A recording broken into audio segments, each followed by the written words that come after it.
안녕하세요. 이번에는 대물림되는 어떤 자녀분이 스스로 문제의 심각성을 느끼고 글을 올렸어요. 한번 읽어보도록 하겠습니다. 유전이라는 것을 명확하게 이 글을 통해서 다시 한번 확인하시기 바랍니다. 심리상담, 알코올 중독, 폭력성, 내면화의 치료 이렇게 돼 있는데 궁금한 게 있어 질문드립니다. 심리상담 전문가들 도움 바랍니다. 본인은 회사원 40대 초반 가장이래요. 중학교 때 부모님이 이혼을 하셨고 아버지 어머니 두 분 다 술을 드셨다 해요. 이게 술버릇이 안 좋았답니다. 폭력성도 자주 보였고요. 결국 이혼하셨대요. 자, 양쪽 부모님이 다 이러신 경우 거의 대물림 되는 건 뭐 뻔하디 뻔한 거예요. 유전자는 거의 대물림 된다 보시면 됩니다. 단지 그것을 보고 나는 술을 절대 안 먹어야지 하고 안 먹어서 안 걸리는 자녀들이 있는 거고 나는 저렇게 안 될 거야 하면서 술을 마시다가 걸리는 자녀가 있는 것뿐입니다. 아셨죠? 둘 다 나는 아버지 엄마처럼 안 될 거야라고 했지만 한 사람은 술을 마시면서 그렇게 생각한 거고 한 사람은 술을 안 마시고 그렇게 생각한 거예요. 결과는 안 마신 사람은 안 걸리고 마신 사람은 걸리게 되는 겁니다. 이게 결론이라니까 잊지 마십시오. 자, 아버지는 저를 엄하게 키웠습니다. 그 시절 가부장적인 사회 분위기도 한몫했겠지만 평균 이상으로 엄하셨다 생각합니다. 겸손해야 한다, 점잖아야 한다 등등 사랑을 한참 받고 성장한 어린 시절에 사랑을 받지 못하고 정확히 말하면 아버지는 사랑을 주신 건데 표현이 잘못된 거겠지요. 아버지의 잔소리를 들으며 자존감이 낮은 사람으로 성장했습니다. 그래서 가슴에 억눌린 감정이 많아요. 문제는 성인이 된 제가 억눌린 게 많아서인지 술을 마시고 이성을 잃으면 폭력성을 보입니다. 뭐 부모님이 그러셨으니 당연한 결과겠지요. 저에게 대물림 됐습니다. 아니에요. 요거 잘하셔야 돼요. 눈으로 보고 배운 것도 물론 있겠습니다만은 더 중요한 건 그게 아니고 술을 마셨다는 거 그 자체가 대물림이 되게 된 원인입니다. 이거 알코올 중독은 제가 뭐라고 말씀드리죠? 알러지라고 말씀드리잖아요. 당뇨병 같은 거다 말씀드리고 마약 중독하고 같습니다라고 얘기합니다. 당뇨병도 태어날 때부터 유전적으로 그런 유전자를 갖고 태어나요. 단지 어렸을 때는 그래도 인슐린이 분비되기 때문에 문제가 없는데 나이가 어느 정도 먹으면은 그때부터 인슐린이 분비 안 됩니다. 그때부터 당뇨병이 되는 거예요. 알코올 중독도 똑같습니다. 처음에는 알코올 분해 효소가 분비되기 때문에 괜찮습니다만은 한 5년에서 15년 정도 지나면 그게 다 고갈돼요. 그다음부터 분비가 안 되기 때문에 마시는 족족 다 뇌를 손상시키면서 알코올 중독자가 되는 거예요. 알러지이기 때문에 내가 이렇지 말아야지 생각한다고 조절이 되는 게 아니에요. 고등어 먹으면 두드러기 나는 거를 내가 두드러기 나지 말아야지 한다고 이게 안 나나요? 땅콩 먹으면 숨이 막혀 죽는 사람들이 있는데 땅콩 먹고 숨 열려라 한다고 열리나요? 안 돼요. 그냥 들어가면은 내 의지랑 관계없이 그냥 발생하는 부작용입니다. 그게 바로 알러지예요. 알코올 중독도 이와 똑같다는 걸 아셔야 됩니다. 근데 이분은 지금 전혀 모르고 계신 거예요. 지금 저희 가정에서 폭력소로 문제를 많이 일으켰어요. 본인이 지금 그렇다는 얘기예요. 그래서 지금은 술을 끊으려 하고 있습니다.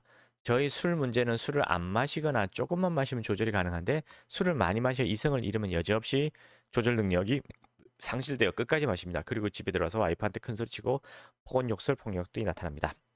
다음날 기억이 안 나서 와이프한테 이야기 듣고 괴로워합니다. 자, 여기까지 읽을게요. 뭐가 중요한 거냐면 이분은 본인이 지금 술로 문제를 일으키고 있다는 걸 알고 있어요. 인식을 못하는 게 아니라 인식을 하고 있습니다. 그리고 자기가 알코올 중독에 빠졌다는 것도 인정하고 있는 거예요. 조절이 안 된다는 것도 알고 있고, 어, 필름이 끊어져가지고 와이프한테 이야기 들으면은 내가 괴롭다 했잖아요. 왜 괴로울까요?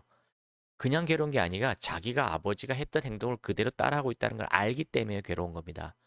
자기도 예전에 어렸을 때 아버지가 기억 안 난다고 다 오리발 내밀고 그랬다는 걸 다 겪었을 거거든요. 지금 자기가 똑같이 그 과정을 겪고 있고 아버지처럼 변해가고 있다는 거에 대해서 괴로워하고 있는 거예요. 즉 자기가 알코올 중독이라는 걸 이미 알고 있는 겁니다. 다행인 거예요. 무슨 뜻이냐?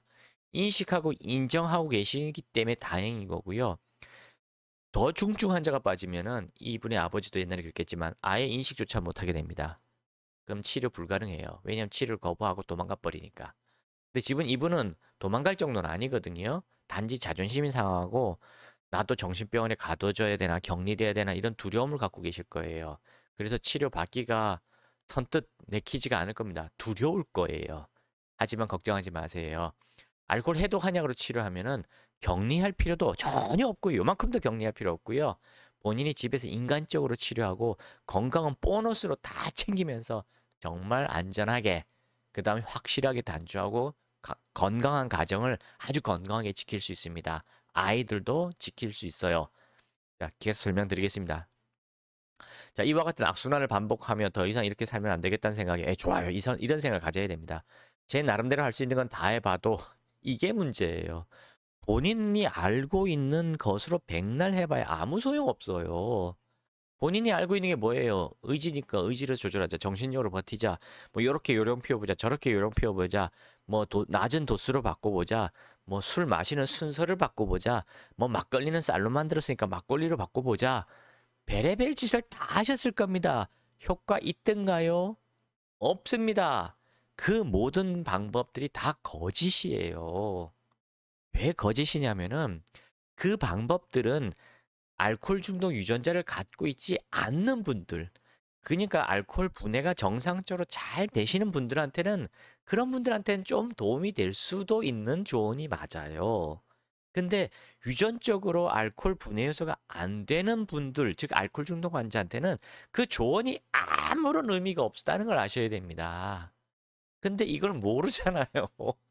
그러니 그 조언만 듣고 따라서 백날 하는 거면 백날 하면서 시간만 계속 흘러가는 거예요. 시간이 흘러가면서 어떻게 된다고요? 점점 더 나빠지게 되는 겁니다. 그래서 결국은 이분이 제 나름대로 할 수 있는 건 다 해봤는데 안 되더라. 그래서 포급령 알코올 중독이라 인정했다 했잖아요.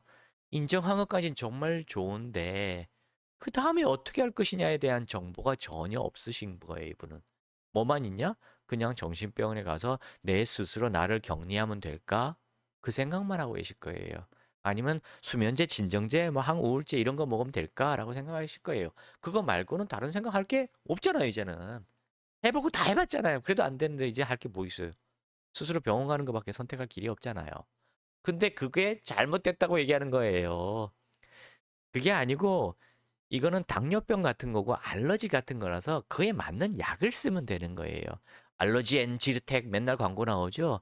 당뇨병엔 인슐린 다 기본 상식이잖아요. 똑같습니다. 알코올 중독에는 알코올 해독제, 알코올 분해 효소에 해당되는 약을 먹어야 되는데 그게 약이 개발되지 않아서 없는 것뿐이에요. 아직까지 전 세계에서 그 약을 개발 안 했습니다. 그래서 없어요. 결론은 그게 나예요. 그럼 어떻게 됩니까? 다른 양약이 아닌 다른 데서라도 찾아야 될 거 아니에요. 우리가 흔히 먹는 뭐 숙취해소 음료는 다 물과 같은 맹탕이라는 걸 다 아실 거고요. 그다음에 숙취에 좋은 음식들은 많잖아요.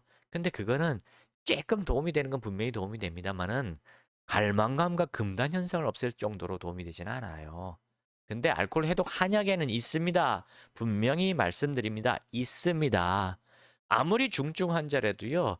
약을 삼키기만 하면은 갈망감과 금단현상, 불면증, 우울증, 무기력, 자포자기, 밥이 모래알 씹는 거 기분 들어서 삼킬 수가 없는 거, 입안이 뻑뻑해서 밥을 먹으려면 구역질이라서 못 탁 치우게 되는 거, 뭐 손떨림, 식은땀, 환청, 환시, 귀신이 와서 나를 괴롭히는 거, 자면서 욕하고 싸우고 악몽하고 이런 모든 증상이 다 사라지게 됩니다.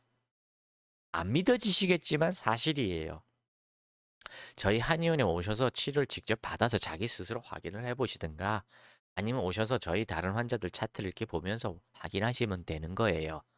근데 방송에서 나오지 않았기 때문에 제가 이제 방송에 출연을 안 했기 때문에 못했기 때문에 정확하게 말하면은 못했기 때문에 여러분들이 이런 얘기를 어디서 들어본 적이 없어서 그러신 거지 실제로 동의보감을 비롯한 동양의학 서적엔 다 적혀 있어요. 이런 때 이런 약을 쓰라 이런 약을 쓰라 다 기록이 돼 있습니다. 단지 얼마를 써야 되는지 어떨 때 이 처방을 써 저 처방을 써 이렇게 좀 현대의학처럼 아주 과학적으로 세밀하게 기록을 안 해서 좀 일반 한의사분들도 잘 모를 뿐이지만은 실제로 다 처방이 기록이 돼 있습니다. 예, 저희 한의원 같은 경우는 그런 걸 다 써봤기 때문에 어느 정도 데이터를 갖고 있는 거고요. 일반 한의원이라 아니라 알코올 중독 환자만 하는 한의원이기 때문에 그런 데이터를 갖고 지금 말하는 겁니다. 실제로 약을 믿고 삼키시기만 하면 결과는 아주 좋습니다. 단 전제 조건은 환자분이 자기가 알코올 중독인 걸 인식하고 인정하고 진짜 단주를 해야만 되는구나. 지금 제가 말씀드린 내용을 이해하고 단주를 해야 되는 거지 줄이면 되는 게 아니구나라는 걸 받아들이신 분만 약을 드시면 금방 단주합니다. 사실은 당일날부터 단주 선고하게 됩니다. 며칠 걸리지도 않아요. 그리고 건강은 보너스로 다 챙기게 되십니다. 믿지 못할 사기꾼이라고 말씀하시면 할 말은 없는데 어떻게 더 이상 입증할 방법이 없어요. 이거는. 자, 계속 읽어보도록 하겠습니다. 그리고는 이 문제를 조금 더 근본적으로 해결하기 위해 곰곰이 생각해 보니 어렸을 때 억눌려진 감정이 술에 만취하면 표출된다는 결론에 도달했습니다. 꼭 그렇지만 않겠지만 80% 이상 영향이 있을 거라 개인적인 생각입니다. 그래서 내면화의 치료를 해야 되겠다 결심했습니다. 자, 요게 또 좀 약간의 좀 논쟁거리인데요. 내면 안에 그 어떤 상처 또는 아버지가 한 걸 그대로 보고 배운 기억들이 어떤 요인으로서 작용은 하는 건 사실입니다만은 그게 직접적으로 알코올 중독을 유발하는 건 아니에요. 간단히 말해서 이런 환경에 살으셨던 분들이 다 알코올 중독이 아니에요. 알코올 중독에 빠진 사람도 그렇게 많지 않습니다. 근데 거꾸로 또 잘 살고 아니 부유하게 사는데 또 알코올 중독 빠지는 사람이 널렸어요. 그게 뭐냐면 유전이거든요. 대를 건너뛰어요. 예를 들어서 할아버지가 개차반이었어요. 완전히. 근데 아버지가 할아버지를 보고 나서 술을 안 드셨어요. 그래서 아주 잘 살고 아주 성공하신 분이에요. 근데 내가 우리 아버지를 보면서 자랐는데 나는 행복했는데 대학 가서 아무 생각 없이 술 마셨어요. 얘가 걸려요. 이, 이- 이 사람이 걸립니다. 왜 걸리냐고요? 유전자는 아버지가 비록 알코올 중독자는 아니었지만 유전자는 대물림 된단 말이에요. 그래서 이 밑에 사람이 아무 생각 없이 술 마시다가 대학에서 알코올 중독 걸립니다. 아셨어요? 그래서 내면의 문제는 나중에 그러니까 술을 다 끊고 나서 내가 불면증, 우울증, 무기력, 자포자기, 뭐 이상한 환청, 피해, 망상 이런 공황장 이런 게 다 사라진 이후에 재발 방지 차원에서 공부를 하고 내 내면을 치료하는 건 큰 도움이 됩니다. 재발 방지 차원에서. 근데 지금 이미 알코올 중독에서 괴로운 상태에서 내면을 치료한다고 금단 현상이 사라질 것 같습니까? 절대로 안 사라져요. 갈망감이 사라질 것 같아요? 안 사라집니다. 그러니까 내면 치료하시겠다는 결심은 좋아요. 나쁘진 않아요. 근데 그거는 단주를 충분히 한 반년 정도 하고 나서 재발 방지 차원에서 하시라고 권해드리겠습니다. 그전에는 오로지 유전자다는 걸 아시고 당뇨병, 알러지, 그다음에 마약 중독 같은 거란 걸 아시고 무조건 술을 끊기 위한 다른 방법을 찾으셔야 됩니다. 그게 알코올 해독약이라고 분명히 말씀드리겠습니다. 그다음에 쭉쭉 여기서 궁금한 건 물론 힘든 일이건 알고 있지만 내면화의 치료를 해서 억눌린 감정이 많이 해소되면 술을 마셔도 문제를 일으키지 않고 건강히 술을 마실 수 있을까요? 바로 이거가 제가 지금 이야기한 거예요. 술 마시면 무조건 재발해요. 아무리 내면화를 다 치료하고 내가 다 정신적으로 다 회복이 되었다 하더라도 술 한 잔 마시면 무조건 재발한다고요. 지금 그 얘기를 제가 말씀드린 겁니다. 근데 이분은 지금 전혀 모르고 있잖아요. 그래서 이런 분들이 어떤 일이 벌어지냐면요. 저희 환자 이야기예요. 한약 복용해서 단주를 다 성공했거든요. 그래서 한 달, 두 달 동안 단주를 시작했어요. 쭉 계속 뭐 완전히 다 났다고 본인이 막 말할 정도로 해서 저도 경험이 좀 부족했을 텐데 그 얘기 한 대충 한 7, 8년 전 얘기예요. 그 환자한테 환자가 심리치료도 받는다 하길래 받았으면 좋겠다 하길래 받으시라 그랬어요. 근데 제가 그게 지금 결정적인 실수였어요. 뭐냐면은 그 심리치료사분이 알코올 중독은 심리적인 문제지 뭐 유전병이 아니다 이런 얘기를 하셨나 봐요. 그래서 그 환자는 저한테서 치료를 안 하고 심리치료를 받으셨어요. 한 달 만에 재발했어요. 한 달 만에. 아무리 심리적인 게 회복돼도 소용이 없다니까요. 그냥 한 잔 마시면 자동 알러지라니까요. 알러지. 그냥 고등어 먹으면 두드러기 나고 땅콩 먹으면 숨이 막히고 꽃가루 날리면 눈물 콧물 범벅이 되고 코로나 백신 맞으면 뇌출혈 심장염으로 사망하는 거 그런 거예요 그냥. 그런 건 심리적 행하고 관계없어요. 그냥 아무리 심리 치료하셔도 한 잔 마시면 무조건 재발이 되는 겁니다. 근데 이분이 잘못 알고 술 마셔도 되냐고 지금 물어봤잖아요. 안 됩니다. 100%안 된다고 제가 분명히 말씀드리겠습니다. 술에 미련이 없다고 생각했는데 이렇게 물어보는 걸 보니 아직 술에 미련이 조금은 남아있나 봅니다. 예, 이분은 아직도 자기 내면은 정확하게 이해하시는 분이에요. 그래서 이분은 지금 머리 위로 연락을 하시고 홈페이지 보시고 블로그 보시고 유튜브 보시고 좀 상황 파악을 좀 하신 다음에 이분은 충분히 상황 파악, 이성적으로 파악하실 분이거든요. 그리고 나서 전화하셔 상담 받으시고 본인의 단주를 성공하시기 바랍니다. 단주 어렵지 않아요. 정신병원에 격리할 필요도 없어요. 이런 분들은 그냥 약을 3큐만 주면 됩니다. 그리고 홈페이지 블로그 유튜브 보고 공부 좀 해주시면 그걸로 끝이에요. 그 다음에 주변 사람들이 하는 말에 귀다들 것. 그게 중요한 겁니다. 야, 뭐 한약 먹으면 죽는다, 뭐 간 나빠진다, 뭐 의지 탓이다, 뭐 이 베레벨 얘기 다 할 겁니다.